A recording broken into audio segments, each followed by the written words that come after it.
Ya, kita masuk ke anemia hemolisis. Ini yang tadi banyak sekali ya. Untuk yang set yang lengkap tadi tidak usah pusing karena tidak kita bahas semua. Ini yang akan kita bahas. Jadi anemia hemolisis itu artinya eh, itu terjadi lisis ya pada sel darah yang sehingga membuat eh, masa hidupnya lebih pendek. Yang normalnya adalah 120 hari, dia akan menjadi lebih pendek. Itu terjadi karena adanya ini ya, kerusakan dan disertai dengan kehancuran.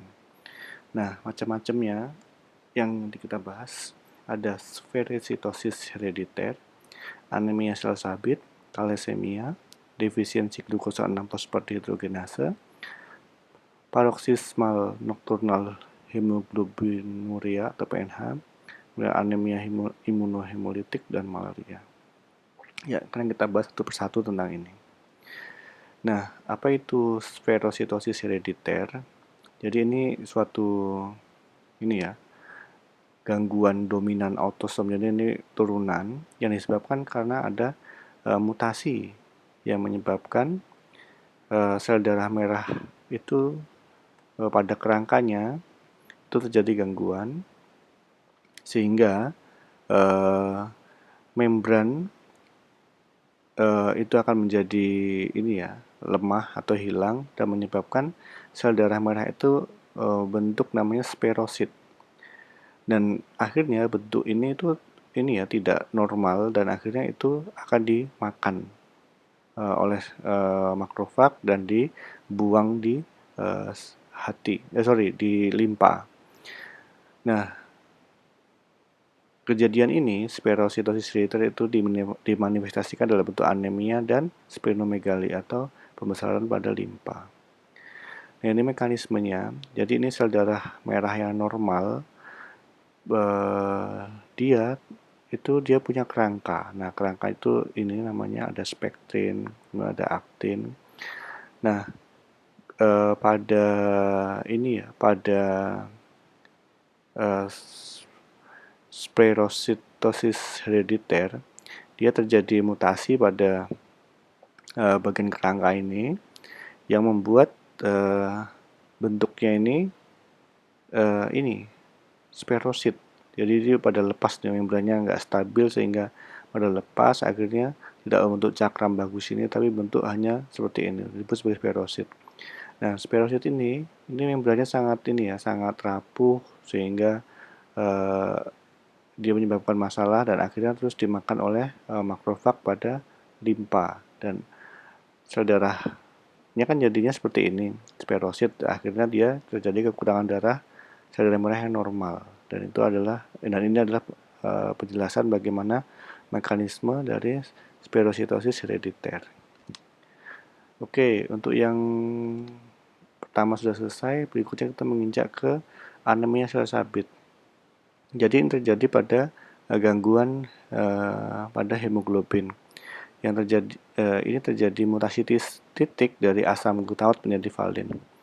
Nah, ini adalah suatu urutan asam amino. Ini ada nomor 6 ya. Coba lihat 1, 2, 3, 4, 5, 6. Nah, pada nomor 6 ini terjadi mutasi yang pada normal itu harusnya CTC GAC dan ini akan menyandi ini ya, asam glutamat. Nah, kalau bentuknya usurannya benar seperti ini, gambarnya hasilnya sel darah merahnya itu bagus cekung seperti ini. Tetapi jika pada orang tertentu yang dia mengalami mutasi, ini tadinya CTC menjadi GAC, nah pasangan menjadi GTG. Nah, ini kalau ditranslasikan ini kan menjadi valin. Nah, adanya mutasi ini akan membuat sel darahnya itu membentuk suatu penampakan seperti bulan sabit dan ini disebut sebagai sickle red blood cell. Jadi jika sel bentuknya seperti ini pun akan menyebabkan transportasi oksigen dan sebagainya itu akan terganggu. Nah, hemoglobin yang bentuknya hemoglobin yang udah termutasi tadi, yang tidak mengandung asam glutamat tapi justru mengandung valin, itu disebut sebagai HBS. Nah, HBS ini beda dengan HbA ini yang normal. Nah, sel darah merah yang mengandung HBS, ketika dia tanpa oksigen, maksudnya deoksigenasi, itu artinya oksigennya turun, dia itu justru membuat suatu suatu namanya polimer. Nah, polimer tadi itu eh, menyebabkan nanti bentuknya eh, aneh seperti ini. Jadi bentuk bulan sabit. Nah, dan akhirnya ini akan pecah karena dia tidak stabil. Nah, sebenarnya bentuk yang seperti ini ketika diberikan oksigen itu bisa pulih. Namun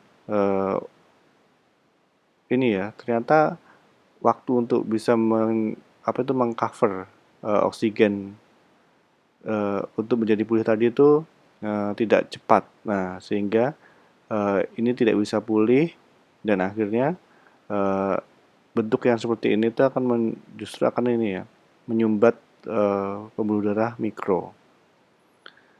Nah, itu sehingga pada orang-orang yang menderita anemia sel sabit, intinya sel darah merahnya itu tidak eh, bentuknya tidak sesuai, tidak sempurna, sehingga mudah rapuh dan akhirnya hemolisis. Sel darah merahnya jadi turun. Ini yang normal dan ini perbesarannya kecil dan ini perbesaran yang lebih tinggi. Ada bentukan seperti ini.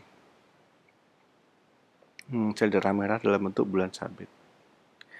Berikutnya ada thalassemia. Jadi kalau thalassemia itu yang berpengaruh ini adalah globinnya atau hemoglobinnya itu karena ada gangguan pada gen yang menyandi alfa atau beta globin. Masih ingat ya tadi bahwa hemoglobin itu terdiri dari rantai alfa dan beta dan masing-masing ada alfa 2 dan beta 2. Nah, thalassemia ini bisa dibagi menjadi dua, ada thalassemia beta dan alfa, tergantung dari mana yang rusak tadi. Dan thalassemia beta ini yang umum itu ada 3 dibagi menjadi mayor, intermedia atau minor. Jadi kalau yang beta yang normal itu kayak gini ya, beta tanpa apa-apa. Tapi kalau ada yang beta yang abnormal, dia ada B plus atau B0 ini, itu artinya terjadi mutasi. Nah, kalau pada orang tadi itu dia dua-duanya 0 ini atau plus-plus atau salah satu ini, itu disebut sebagai thalassemia mayor. Nah, intermedia jika ada plus-plusnya, atau minor jika salah satunya masih benar, masih beta saja ini ya. Nah, untuk yang thalassemia mayor ini, dia anemianya parah. Jadi dia perlu di transfusi setiap waktu secara teratur. Nah, kalau yang ini biasanya anemianya ringan, tapi yang jelas dia berperan sebagai pembawa atau karier. Ya, itu disebabkan karena adanya mutasi titik yang menyebabkan gangguan pada transkripsi atau splicing atau translasi dari beta globin mRNA. Nah, untuk yang alpha thalassemia itu terjadi gangguan pada gen alfanya dan ini disebabkan karena delesi. Oh ya, ini penjelasannya belum ya. Jadi pada orang normal dia ada namanya HbA, ini normal tadi ya. Dia ada alfanya ada 2 dan betanya ada 2 dan ini semuanya bagus. Dan akhirnya dihasilkan sel darah merah yang normal.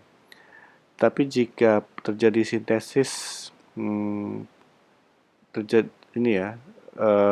tadi ada gangguan thalassemia beta sehingga penurunan beta globulin sehingga pembentukan beta globinnya itu turun, dan karena beta globinnya turun kan berarti alfanya nggak ada pasangannya. Nah, akhirnya alfanya tadi kelebihan dan bisa menyebabkan bentuk selnya yang berubah. Nah, ini saya ceritakan adalah thalassemia beta yang mayor. Jadi HbA-nya sangat rendah dan kemudian alfanya tadi karena nggak ada pasangan ya, karena betanya turun sehingga dia menjadi tidak larut dan ini menyebabkan agregat. Ini terjadi di sumsum tulang kejadian ini. Nah, jadi saya bilang tadi thalassemia itu bisa jadi dua, bisa ke hemolisis atau satu lagi adalah mempengaruhi perkembangannya yang terganggu. Nah, untuk yang jalur ke sini dulu, jadi agregat alfa kemudian seperti ini menyebabkan namanya hipokromik, sel darah merah yang bentuknya hipokromik, jadi lebih kecil ya. Nah, kemudian adanya bentukan sel seperti ini itu menyebabkan hemolisis. Jadi sel-sel tadi itu akan dimakan oleh si makrofag. Dan sama akhirnya sel darahnya akan turun dan menyebabkan anemia. Nah, untuk yang di bagian sini ini cukup kompleks ya. Jadi di sini sel darah merahnya itu sel darah merah tapi yang masih induk ya, itu akan mengalami kematian. Dan sama akhirnya nanti dia adalah karena ini mati sehingga terjadilah nanti anemia. Nah, anemia nanti berikutnya bisa menyebabkan ini ya, jaringan kurang oksigen disebut sebagai tisu hipoksia. Nah, dampaknya banyak. Nanti bisa ini ya, tulangnya itu terjadi deformitas. Jadi ada pelonggaran di sini. Dan jika pada anemia, pada orang yang tak beta thalassemia mayor tadi kan berarti dia harus transfusi darah. Nah, transfusi darah dari luar itu kan berarti memasukkan besi dari luar juga ya. Nah, itu bisa menyebabkan namanya overload besi. Jadi kompleks ya untuk pengobatan thalassemia ini karena yang terutama yang mayor. Jadi ini menjadi hal serius untuk di Kabupaten Banyumas karena ternyata penderita thalassemia itu besar, sehingga ketika ada pasangan yang mau menikah di Kabupaten Banyumas itu mereka harus tes eh, genetik ini. Jadi ketika salah satu ditemukan karier atau dua-duanya, itu perlu dikonsultasikan apakah akan melanjutkan pernikahan atau batal seperti itu karena dampaknya yang luas. Nah, untuk anemia berikutnya ada anemia G6PD. Ini akan dibahas ketika diskusi karena beberapa kelompok udah membahasnya, jadi saya skip. Nah, kemudian ada paroxysmal nocturnal hemoglobinuria. Jadi ini ya, ada suatu kondisi pasien yang dia itu ingat ya ada kata kunci CD59, CD55, kemudian malam hari, kemudian ada gen 3 dan ini ada artinya ini urin berwarna merah. Jadi ini ibaratnya kayak kencing darah seperti itu ya. Nah, ingat aja seperti ini disebut sebagai PNH, ini kata kuncinya. Nah, coba berikutnya kita akan bahas bagaimana hubungannya atau ceritanya. Ini tidak berarti bahwa ini dari babi ya. Ini cuma membantu mengingat. Jadi ada gangguan namanya di gen piga. Gen piga ini mengalami gangguan. Nah, gen piga tadi itu akan mempengaruhi kedua protein yaitu ada namanya CD55 dan CD59. Nah, pada orang yang tidur sel darah merahnya itu akan menjadi suatu kejadian nocturnal itu malam hari ya, dan keesokan harinya dia akan mengalami hemoglobinuria, artinya urin yang mengandung hemoglobin sehingga seperti kencing darah tadi. Nah, ini ada satu obat yang sudah ditemukan namanya eculizumab. Jadi itu suatu antibodi yang mengenali C5 dan ini sudah suatu kemajuan bahwa OPNH ini bisa diobati. Nah, bagaimana ceritanya sekarang? Jadi pada normal hematopoiesis, pada kromosom X ini dia punya gen piga. Nah, piga ini akan menghasilkan namanya, gen ini akan menghasilkan protein piga. Nah, piga akan membentuk kompleks dengan N-asetilglukosamin. Nah, ini penting untuk suatu namanya protein anchor. Jadi ada namanya GPI anchor. Nah, itu adalah ini GPI anchor ini ada pada sel darah merah. Nah, ada suatu protein namanya adalah CD55 dan CD59. Itu suatu ini ya, kayak pelindung. Jadi ibaratkan MAC dan C3 konvertase ini sebenarnya komponen imun, tapi jika ini aktif itu akan membuat sel darahnya itu lisis. Nah, CD55 dan CD59 itu sebagai pelindung yang ketika dia berikatan dengan sini, kita lihat, nah ini menghambat artinya ya. Jadi MAC sama C3 konvertasinya tidak aktif sehingga sel darah merahnya itu tidak hancur karena terlindungi oleh molekul ini. Nah, apa yang terjadi jika pada pasien PNH? Nah, pada pasien PNH dia terjadi mutasi piga dan akhirnya ini karena terjadi mutasi piga proteinnya tidak terbentuk. Nah, piga protein tidak terbentuk, akhirnya dia tidak punya sel darah merahnya tadi itu tidak punya ini ya, tidak punya anchor, tidak punya ini molekul ini. Nah, kalau tidak punya tambatan tadi kan berarti CD55 dan CD59-nya itu tidak bisa nempel. Nah, sehingga pelindungnya ini mau nempel di mana untuk melindungi kan tidak ada ya. Jadi dia akan tidak bisa nempel ke sel darah merah tadi. Nah, karena tidak ada tempat bertambat tadi ya, anchor itu artinya jangkar. Jangkarnya ini enggak ada, jadi ini tidak terlindungi aliasnya. Nah, sehingga MAC dan C3 konvertase tadi bisa aktif dan akhirnya ini membuat kerusakan sel darah merah. Jadi ini membuat lisis dan akhirnya eritrositnya lisis, aktivasi platelet, hemolisis intravaskuler, aktivasi neutrofil monosit dan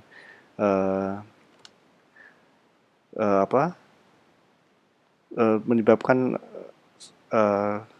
hemoglobinnya lepas dan itu akan larut di urin sehingga seperti kencing darah. Oke, berikutnya ada namanya autoimmune hemolytic anemia atau AIHA. Jadi ini penyakit imun ya, cuma yang diserang adalah sel darah merah. Jadi bisa dikategorikan menjadi dua, ada antibodinya hangat atau jenis antibodinya dingin. Artinya antibodi itu stabil pada suhu hangat atau suhu dingin. Nah, penyebabnya ini tidak diketahui ya, idiopatik. Nah, untuk yang sekundernya, antibodi ini dihasilkan ketika terjadi neoplasma sel B atau penyakit autoimun SLE atau karena obatnya. Jadi ini penting karena beberapa obat bisa menyebabkan efek samping berupa AIHA dan ini lebih hati-hati. Misalnya untuk obat alpha methyl-dopa, penicillin atau quinidin. Nah, untuk yang jenis antibodi dingin itu disebabkan karena infeksi mikoplasma. Ini suatu ini ya bakteri. Kemudian ada juga karena kronis sama karena terjadi tanpa sebab tidak diketahui atau neoplasma. Nah, bagaimana kejadiannya? Jadi ada antibodi namanya IgG dan IgM. Jadi sel B itu adalah sel yang menghasilkan antibodi. Nah, antibodi ini bisa mengenali komponen ini ya, membran dari sel darah merah tadi. Yang ini biasanya IgG itu akan stabil pada suhu hangat sehingga ini disebut sebagai warm atau di suhu dingin. Nah, tadi saya katakan ya, untuk yang suhu hangat atau IgG ini itu akan melapisi sel darah merah dan akhirnya sel darah merahnya akan lisis di limpa dan ini bisa disebabkan karena obat. Kemudian untuk yang dingin bisa jadi karena infeksi tadi sudah saya jelaskan juga dan akhirnya lisis dan ini tapi kejadiannya itu adalah di hati. Nah, untuk yang morfologinya, untuk yang hangat tadi sperosis, jadi seperti yang udah saya bahas tadi, bentuknya seperti sperositik tadi ini, dan akhirnya akan dimakan oleh si makrofag. Tapi untuk yang dingin dia klam seperti ini ya, jadi menggerompol seperti itu. Oke, jadi fitur kritisnya anemia, jaundice atau spleen yang membesar, itu terjadinya kronis. Nah, berikutnya ini ada malaria. Jadi nyamuk ketika dia menggigit, dia itu mengeluarkan namanya sporozoid. Nah, di sporozoid dia ada protein ini namanya circumsporozoid protein. Nah, itu sel hati itu punya reseptor terhadap ini. Nah, nanti akhirnya ini ya dihasilkanlah apa ini namanya merozoid. Nah, merozoid ini bisa menghasilkan namanya protein ini ya. Dan berikutnya lagi melalui peristiwa dan akhirnya terjadilah ekspresi knop ini ya. Jadi suatu knop ini, nah knop ini ternyata itu mempunyai ini ya pasangan, yaitu namanya adalah CD36 atau ICAM1. Nah, apa dampaknya? Ternyata setelah dia nempel ke sini, itu membuat dia itu terjebak ya. Jadi dia tidak bisa mengalir. Dan sehingga ini ya, terjadi namanya vascular occlusion. Jadi apa yang terjadi? Sel darah merah itu terperangkap di sini ya. Dan ini terperangkap di pembuluh kapiler. Nah, sehingga pada orang yang malaria pun dia akan menyebabkan seperti ini. Jadi itu artinya ini adalah pembuluh kapiler, kan ini pembuluh darah kapiler ini ya. Itu merah-merah itu karena adanya sel darah merah yang terperangkap. Yaitu ya karena tadi berikutnya, karena sel darah merahnya itu banyak diinfeksi sehingga ini tidak bisa bekerja optimal dan akhirnya hanya sedikit sel darah merah yang tidak terinfeksi dan akhirnya dia terjadilah anemia. Oke, ini yang bagian kedua ya, saya cukupkan. Untuk yang ketiga saya bahas di video berikutnya.